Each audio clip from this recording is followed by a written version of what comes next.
السلام علیکم ورحمۃ اللہ وبرکاتہ۔ ناظرین و سامعین، استقبال ہے آپ کا اپنا پسندیدہ یوٹیوب چینل بزم تھانوی پر۔ ناظرین، ہم آپ تک علمی، تحقیقی، عملی، سماجی نیوز اور خبریں بروقت پہنچاتے رہتے ہیں۔ اگر آپ کو ہمارا یہ تاریخی پلیٹ فارم یوٹیوب چینل پسند آتا ہو تو آپ ہمارے چینل کو سبسکرائب ضرور کر کے رکھیں۔ ناظرین، ہر روز کی طرح آج کی ہماری یہ ویڈیو بھی مادر علمی دارالعلوم دیوبند کے تعلق سے ہے، لیکن آج اس کے اندر نیا کچھ یہ ہے کہ آج کی ہماری یہ ویڈیو دفاع دارالعلوم دیوبند پر ہے۔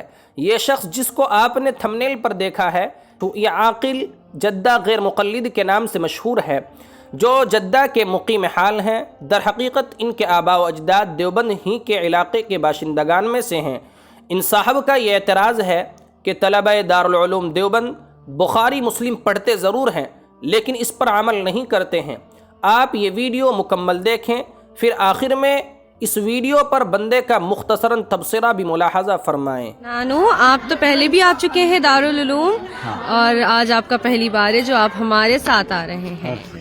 کوئی ایسا یادگار قصہ ہے جو آپ ہمارے ساتھ شیئر کرنا پسند کریں گے دارالعلوم دیوبند کے حوالے سے؟ جی بالکل۔ Oh yes, so many قصے، so many stories I have to tell my viewers. Actually میں تقریباً 15 سال پہلے جب آیا تو جہاں سے میں داخل ہوتا ہے نا، جب مین گیٹ سے ہم باہر اندر سے داخل ہوتے ہیں دارالعلوم دیوبند کے مین گیٹ سے، تو وہاں پر ایک کچھ لوگوں نے مجھے پہچان لیا اور وہ میرے قریب آئے، اور پھر میں نے ان سے پوچھا کہ یہ جو آپ صحیح مسلم کی حدیث کی کتاب لے کر جا رہے ہیں، اس پر کبھی آپ نے عمل بھی کرنے کی کوشش کی ہے؟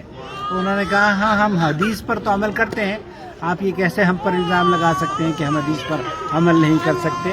تو میں نے ان سے کہا کہ نہیں، میں نے الزام نہیں لگایا بیٹے، میں صرف یہ کہنا چاہتا ہوں کہ جو حدیث آپ کے اس سینے سے چپکی ہوئی ہے اس میں اللہ کے رسول صلی اللہ علیہ وسلم کی نماز کے طریقے موجود ہیں، اور میں نہیں دیکھتا، کیونکہ میں مسجد سے نکلا تھا تو میں نہیں دیکھتا کہ کوئی اسٹوڈنٹ صحیح مسلم یا صحیح بخاری کی احادیث پر عمل کرتا ہو۔ تو اس نے کہا نہیں، ایسا تو نہیں ہے، ہم صحیح بخاری اور صحیح مسلم پر عمل کرتے ہیں۔ حقیقت یہ ہے کہ جب میں نے اس کو باب الرفع یدین دکھایا اور آمین بالجہر کی احادیث اس میں دکھائیں، اور پھر اس میں ابو ہریرہ کی وہ روایت اس کے سامنے پیش کری کہ دیکھیے نبی کریم صلی اللہ علیہ وسلم نے فرمایا ہے کہ نماز میں سورہ فاتحہ پڑھنی چاہیے، ہر رکعت میں پڑھنی چاہیے، تو اس نے کہا کہ ہاں، ہم یہ تو نہیں کرتے، البتہ عمل ضرور کرتے ہیں۔ تو میں نے پوچھا کہ جب حدیث نماز ہی پر صحیح طور پر ہم عمل نہیں کر پا رہے ہیں تو پھر کس حدیث، کون سی حدیث اس لائق ہے جو کہ صحیح مسلم اور صحیح بخاری کی طرح سے اوتھنٹک ہو؟ تو صحیح بخاری اور صحیح مسلم کی احادیث پر عمل، اگر دارالعلوم دیوبند ان احادیث پر عمل کرنا سکھا دے تو کیا ہی خوبصورت بات ہو۔ السلام علیکم ورحمۃ اللہ وبرکاتہ۔ ناظرین، بندہ ناچیز اس ویڈیو پر یہی تبصرہ اور یہی کہہ سکتا ہے کہ لہجے کی ملائمت اور نرمی کلام کی تلخی کو دور نہیں کر سکتی ہے۔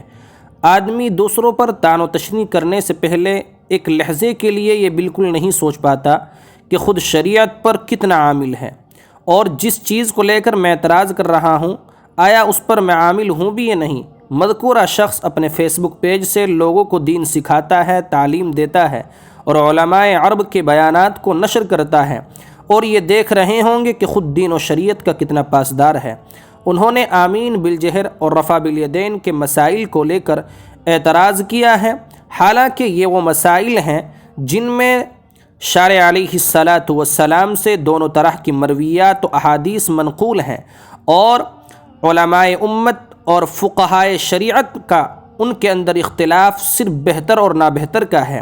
اور ان صاحب نے جس عظیم کتاب بخاری شریف کو مستدل بنایا ہے، اسی بخاری شریف میں داڑھی کو بڑھانے کا بھی حکم دیا گیا ہے، جو فقہائے شریعت اور ائمہ کے درمیان مسئلہ اختلاف سے ماورا ہے، متفقہ مسئلہ ہے۔ اب آپ خود فیصلہ کریں۔ اللہ تبارک و تعالی ہم سبھوں کو دین مستقیم کی صحیح فہم نصیب فرمائے۔ والسلام علیکم ورحمۃ اللہ وبرکاتہ۔